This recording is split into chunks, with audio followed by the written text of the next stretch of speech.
Syidaralun, salah seorang pemancing tenggelam di Aceh Jaya ditemukan dalam kondisi memprihatinkan. Berikut informasi selengkapnya. Syidaralun, tim SAR yang tergabung dari beberapa elemen berhasil menemukan salah satu korban tenggelam di laut saat memancing di Kecamatan Jaya, Aceh Jaya pada Selasa 16 Agustus 2022. Informasi yang diperoleh, korban yang ditemukan tersebut diketahui bernama Fauzan, berusia 23 tahun, warga desa Lut, Kecamatan Jaya, Aceh Jaya. Korban ditemukan pada pukul 16.30 waktu Indonesia bagian Barat di kawasan Pulau Keluang atau berjarak kurang lebih 1,5 km dari lokasi dikabarkan hilang. Salah seorang petugas SAR Aceh Jaya, Mirza, membenarkan jika sudah ada satu korban tenggelam yang ditemukan.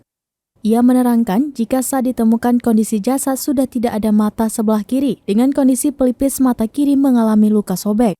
Menurutnya hal itu kuat dugaan disebabkan oleh benturan jasad korban dengan karang saat terjatuh.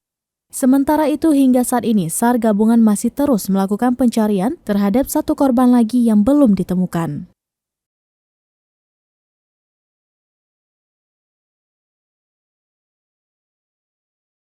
Demikian informasi terkini, Syidaralun saksikan terus beragam informasi menarik lainnya di kanal YouTube Serambi On TV, di Facebook Serambi News, dan website serambinews.com.